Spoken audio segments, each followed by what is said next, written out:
दोस्तों, सूरज फिजा में एक मुकर्ररा रास्ते पर पिछले 5 अरब साल से 600 मील फी सेकंड की रफ्तार से मुसलसल भागे जा रहा है। इसके साथ साथ इसका खानदान, 9 सियारे, 27 चांद और लाखों मेट्राइट का काफिला इसी रफ्तार से जा रहा है। कभी नहीं हुआ कि थक कर कोई पीछे रह जाए या गलती से कोई इधर उधर हो जाए। सब अपनी अपनी राह पर अपने अपने प्रोग्राम के मुताबिक निहायत ताबेदारी से चले जा रहे हैं। अभी अगर कोई कहे चलते हैं लेकिन चलाने वाला कोई नहीं, डिजाइन है लेकिन डिजाइनर नहीं, कानून है लेकिन कानून को नाफिज करने वाला नहीं, कंट्रोल है लेकिन कंट्रोलर नहीं, ये सब एक हादसा है। इसे आप क्या कहेंगे? चांद 3,70,000 मील दूर जमीन पर समंदरों के अरबों खरबों टन पानियों को हर रोज 2 दफा मद्दो जजर से हिलाता रहता है ताकि इनमें बसने वाली मखलूक के लिए हवा से मुनासिब मिकदार में ऑक्सीजन का इंतजाम होता रहे, पानी साफ होता रहे, इसमें ताफुन पैदा ना हो, साहिली इलाकों की सफाई होती रहे और गलाजतें बहकर गहरे पानियों में चली जाएं। यही नहीं बल्कि समंदरों का पानी एक खास मिकदार में खारा है। पिछले 3 अरब साल से ना ज्यादा ना कम नमकीन बल्कि एक मुनासिब तवाज़ुन बरकरार रखे हुए है ताकि इसमें छोटे बड़े सब आबी जानवर आसानी से तैर सकें और मरने के बाद उनकी लाशों से बू ना फैले। इन्हीं में खारी और मीठे पानी की नहरें भी साथ साथ बहती रहे। सतह जमीन के नीचे भी मीठे पानी के समंदर हैं जो खारे पानी के खुले समंदरों से मिले हुए हैं। सबके दरमियान एक गैब पर्दा है ताकि मीठा पानी मीठा रहे और खारा पानी खारा। इस हैरान कुन निजाम के पीछे कौन सी अकल है? इस तवाज़ुन को कौन बरकरार रखे हुए है? क्या पानी की अपनी सोच थी या चांद का फैसला? 1450 साल पहले जब जदीद साइंस का कोई वजूद नहीं था, अरब के सहरा ज़दा मुल्क में जहां कोई स्कूल और कॉलेज नहीं था, एक आदमी उठकर सूरज और चांद के बारे में कहता है कि ये सब एक हिसाब के पाबंद हैं। समंदरों की गहराइयों के मुतालिक कौन बताता है कि उनके दरमियान में बैरियर है जो काबू में रखे हुए है। जब सितारों को अपनी जगह लटके हुए चिराग कहा जाता था, वो कहता है यानी सब के सब अपने मदार पर तैर रहे हैं। जब सूरज को साकिन तस्वुर किया जाता था, वो कहता है यानी सूरज अपने लिए मुकर्रर शुदा रास्ते पर किसी अनजानी मंजिल की तरफ हमेशा से चला जा रहा है।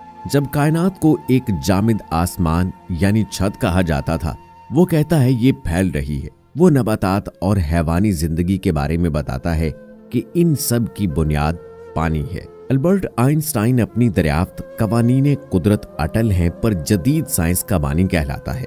लेकिन इससे बहुत पहले बता दिया गया था, तुम रहमान की तख्लीक में किसी जगह फर्क नहीं पाओगे। जदीद साइंस के इन काबिल फख्र दरियाफ्तों पर 1450 बरस पहले पर्दा उठाने वाला किस यूनिवर्सिटी से पढ़ा था, किस लेबोरेटरी में काम करता था? नौमौलूद बच्चे को कौन समझाता है कि भूख के वक्त रोकर माँ की तवज्जो अपनी तरफ मबजूल कराए? माँ को कौन हौसला देता है कि हर खतरे के सामने सीना सुपर होकर बच्चे को बचाए? एक मामूली सी चिड़िया शाहीन के मुकाबले पर उतर आती है, ये हौसला उसे किसने दिया? मुर्गी के बच्चे अंडे से निकलते ही चलने लगते हैं। हैवानात के बच्चे बगैर सिखाए माओं की तरफ दूध के लिए लपकते हैं। उन्हें ये सब कुछ कौन सिखाता है? जानवरों के दिलों में कौन मोहब्बत डाल देता है कि अपनी चूंचों में खुराक लाकर अपने बच्चों के मुंहों में डालते हैं? ये आदाब जिंदगी उन्हें किसने सिखाए? शहद की मक्खियां दूर दराज बागों में एक एक फूल से रस चूस चूस कर इंतहाई ईमानदारी से लाकर छत्ते में जमा करती जाती हैं।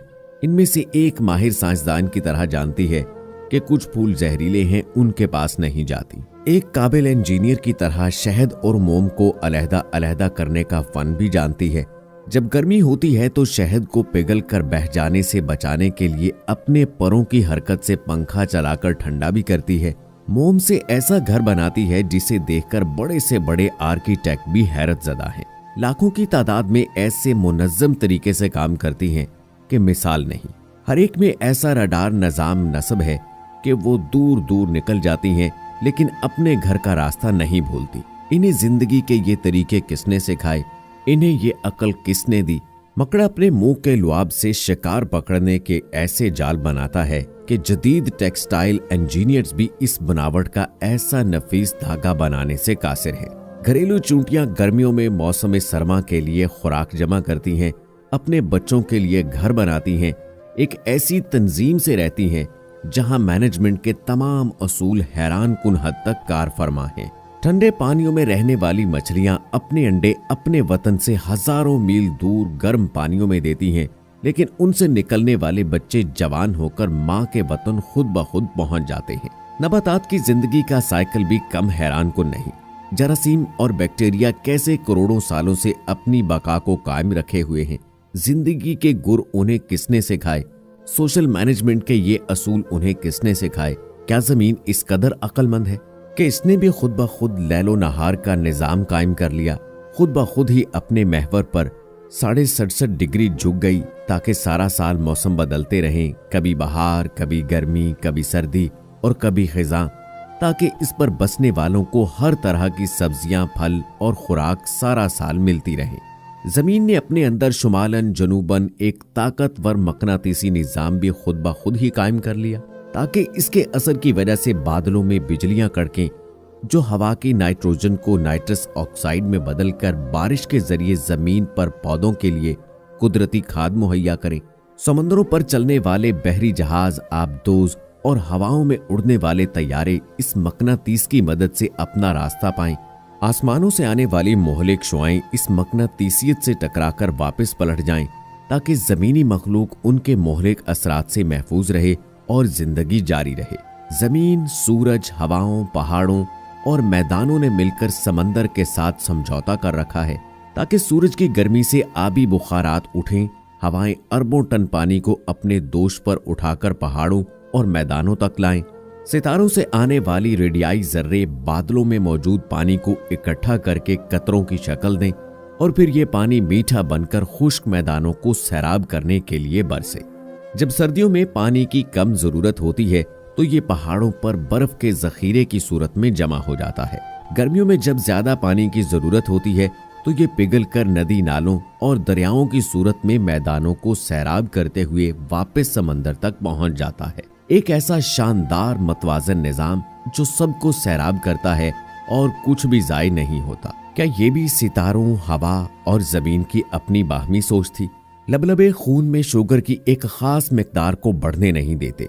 दिल का पंप हर मिनट 70-80 दफा मुनज्जम बाकायदा हरकत से खून पंप करता रहता है। एक 75 साला जिंदगी में बिला मरम्मत तकरीबन 3 अरब बार धड़कता है।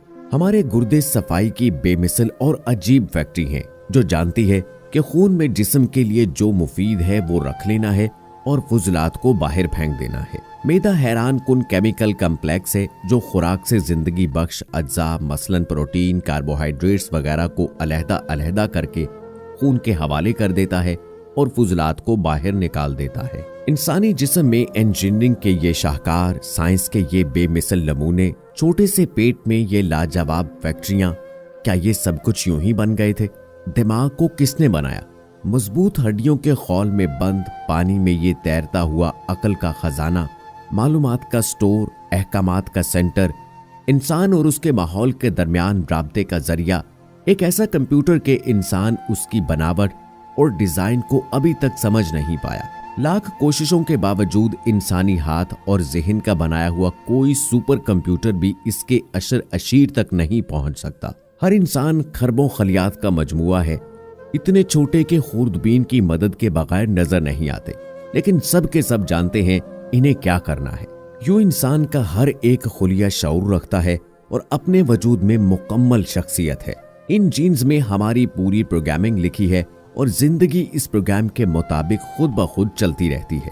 हमारी जिंदगी का पूरा रिकॉर्ड, हमारी शख्सियत, हमारी अक्ल व दानिश, गर्ज हमारा सब कुछ पहले ही से इन खलियात पर लिखा जा चुका है।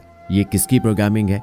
हैवानात हों या नबातात, उनके बीज के अंदर उनका पूरा नक्शा बंद है। ये किसकी नक्शाबंदी है? खूरबीन से भी मुश्किल से नजर आने वाला सेल एक मजबूत, तवाना, अक्लो होश वाला इंसान बन जाता है। ये किसकी बनावट है? होंठ, जुबान और तालू के अज्जा को सैकड़ों अंदाज में हरकत देना किसने सिखाया? इन हरकत से तरह तरह की अक्लमंद आवाजें कौन पैदा करता है? इन आवाजों को मानी कौन देता है? लाखों अल्फाज और हजारों जुबानों का खालिक कौन है? जवाब सिर्फ एक, ला इलाहा इल्लल्लाह।